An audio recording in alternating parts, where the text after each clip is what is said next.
नमस्कार दोस्तों, आप सुन रहे हैं बुक सुनो, आपकी अपनी हिंदी ऑडियो बुक चैनल। यहां आपको सुनने को मिलेंगे रोचक कहानियां, प्रेरणादायक ग्रंथ और ज्ञानवर्धक किताबें सरल हिंदी में। तो चलिए आज की कहानी किताब शुरू करते हैं। नामी गोवर्धन डाकू की कहानी और श्याम सुंदर से उसका मिलन। यह कहानी एक बिल्कुल सरल उदाहरण के रूप में प्रस्तुत की जा रही है। यह एक प्रमाणित कथा है। कथा एक बहुत नामी यानी बहुत प्रसिद्ध डाकू के बारे में है। उसका नाम गोवर्धन डाकू था।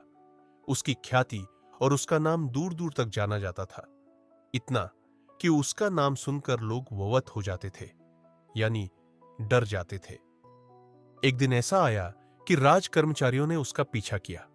वे उसे पकड़ना चाहते थे। अपने पीछा होने पर डाकू गोवर्धन भागा। भागते हुए उसे अपना घोड़ा भी छोड़ देना पड़ा। अब वह घोड़े के बिना पैदल ही भागा जा रहा था। भागते भागते उसने एक स्थान पर देखा कि वहां बहुत बड़ा सत्संग आयोजित हो रहा था। सत्संग में कथा चल रही थी। यह कथा पंडित परशुराम जी महाराज कर रहे थे। पंडित परशुराम जी महाराज, जैसा कि कथा में बताया गया है, करमतीबाई के पिता थे।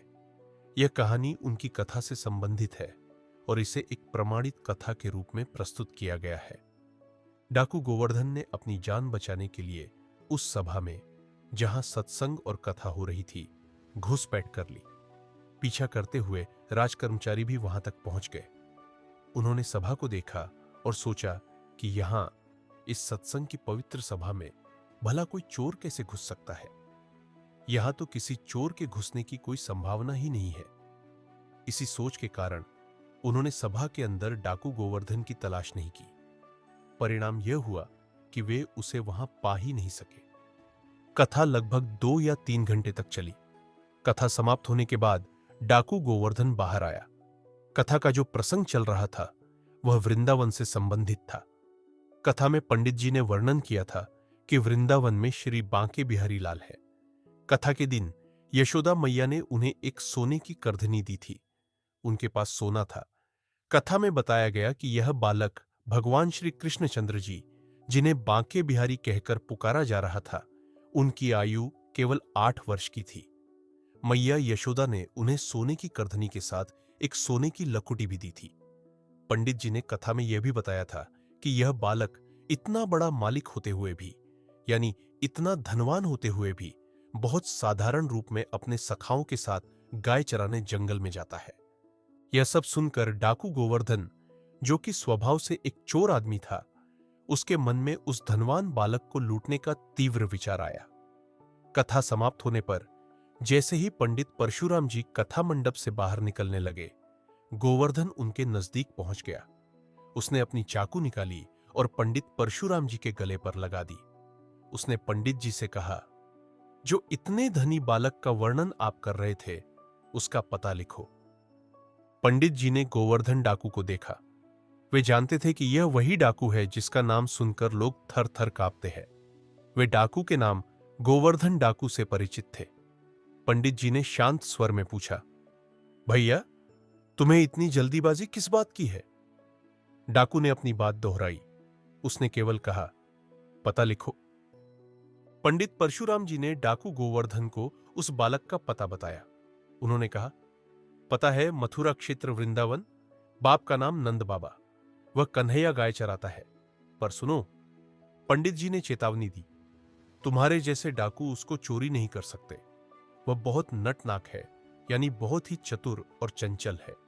वह बहुत प्रवीण बालक है, यानी किसी भी काम में बहुत कुशल है। इस पर डाकू गोवर्धन ने अपने बारे में बताया। उसने कहा, तुम हमको ऐसा साधारण समझते हो? अकेले अकेले राजाओं के महलों को लूट चुका हूं। पंडित जी ने फिर भी अपनी बात दोहराई। फिर भी तुम उसे लूट नहीं सकते। वो बहुत प्रवीण है। पंडित जी के मुख से यह सुनकर डाकू गोवर्धन ने एक दृढ़ प्रतिज्ञा की। उसने कसम खाई। उसने कहा, कसम खाता हूं, जब तक उसे लूट नहीं लूंगा तब तक पानी भी नहीं पीऊंगा। यह उसकी अटल प्रतिज्ञा थी। पंडित परशुराम जी ने यह सुना। उनके मन में आया कि यह तो भगवान की अपार कृपा इस डाकू के ऊपर होने वाली है। वे सोचने लगे कि पता नहीं भगवान की क्या लीला होने वाली है इसके ऊपर। पंडित जी ने डाकू गोवर्धन को एक सुझाव दिया। उन्होंने कहा, सुनो, हमारी तरफ से तुम माखन मिश्री ले लो। जब तुम्हारा बस न चले, यानी जब तुम उसे लूटने में सफल न हो पाओ, तो माखन मिश्री उसे खवा देना। डाकू गोवर्धन को यह बात ठीक लगी। उसने सोचा, हाँ, यह बात भी तो ठीक है। बच्चा फुसलाने से काम चल जाए तो उसे मारना क्यों पड़ेगा। उसने पंडित जी से माखन मिश्री ली और उसे अपनी फेंट में बांध ली। उसने फिर से अपनी कसम दोहराई, कसम खाता हूं, जब तक उसे लूट नहीं लूंगा तब तक मैं पानी नहीं पीऊंगा। उसने पंडित जी से उस बालक का नाम पूछा। पंडित जी ने नाम बताया, श्याम सुंदर। श्याम सुंदर, श्याम सुंदर। वृंदावन में गाय चराता है श्याम सुंदर। अब डाकू गोवर्धन के मन में केवल श्याम सुंदर का चिंतन बनने लगा। वह पैदल ही चलकर वृंदावन की ओर आया। वह उन एकांत स्थानों पर जाने लगा जहां गायें चरती थीं।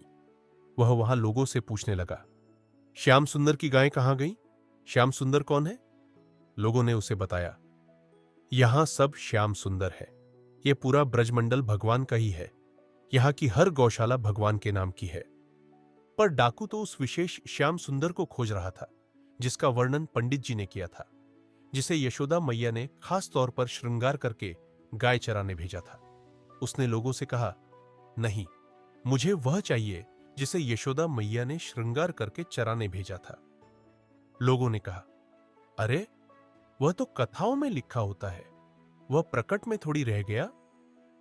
पर डाकू गोवर्धन को पंडित परशुराम जी पर पूरा विश्वास था। उसने दृढ़ता से कहा, अरे नहीं, पंडित जी झूठ नहीं बोल सकते। हम लोग चोर डाकू झूठ बोल सकते हैं, पर पंडित थोड़ी झूठ बोल सकते हैं। उसने अपने विश्वास को और मजबूत करते हुए कहा, भगवान तो है ना, वह अपने भगवान को श्याम सुंदर है ना। खोजते खोजते डाकू गोवर्धन एकांत में पहुंच गया। वहां वह बहुत विकल हो गया, यानी बहुत बेचैन और व्याकुल हो गया। उसने अपने हृदय से ईश्वर से प्रार्थना की। उसने कहा, अगर कोई ईश्वर सचमुच मौजूद है तो वह मुझे श्याम सुंदर से मिला दे।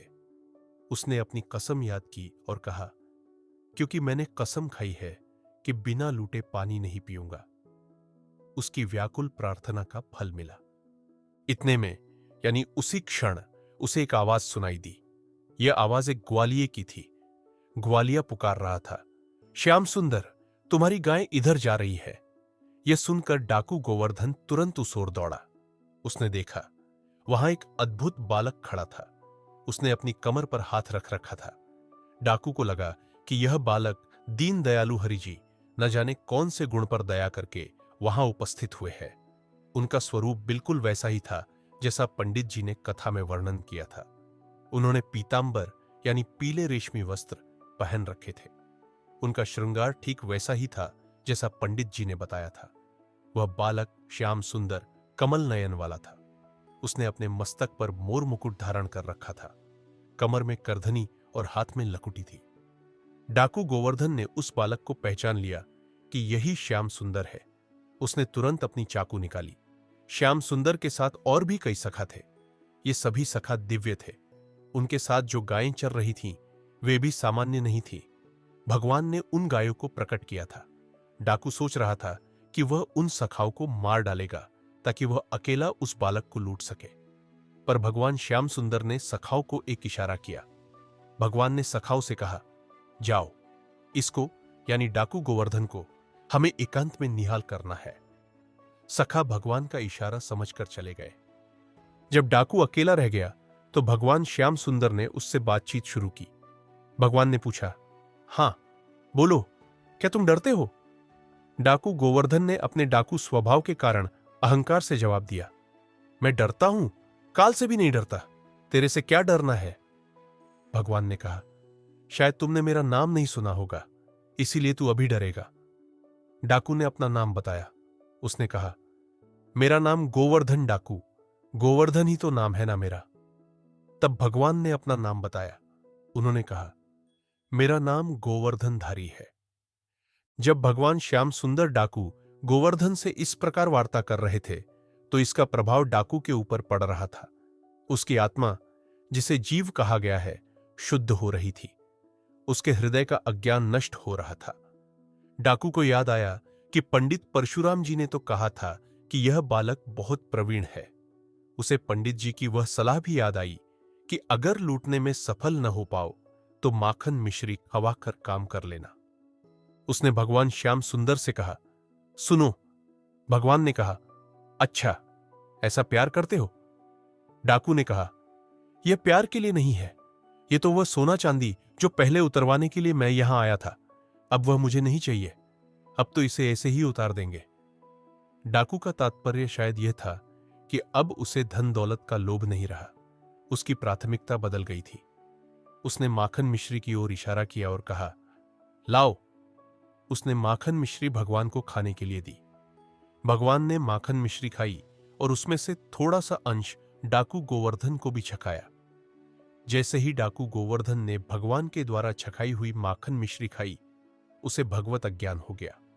इसका अर्थ है कि उसका सांसारिक अज्ञान दूर हो गया और उसे दिव्य ज्ञान प्राप्त हुआ। उसका हृदय निर्मल हो गया। यह माखन मिश्री का प्रसाद मिलते ही तुरंत डाकू गोवर्धन भगवान के सामने साष्टांग दंडवत प्रणाम करने लगा। वह भावावेश में आकर पुकारने लगा, प्रभु, प्रभु। यह अद्भुत कहानी हमें जीवन का एक महत्वपूर्ण पाठ सिखाती है। यह दिखाती है कि कैसे एक व्यक्ति जिसने केवल एक बात सुनी कि कन्हैया गाय चरा रहा है और उस तक पहुंचने के लिए दृढ़ निश्चय करके कसम खा ली, तो उसे भगवान स्वयं मिल गए। अक्सर हमारा जीवन तो सामान्य बातों में, जैसे हलवा पूरी खाकर और दिनचर्या का संतुलन बनाते हुए ही व्यतीत हो जाता है।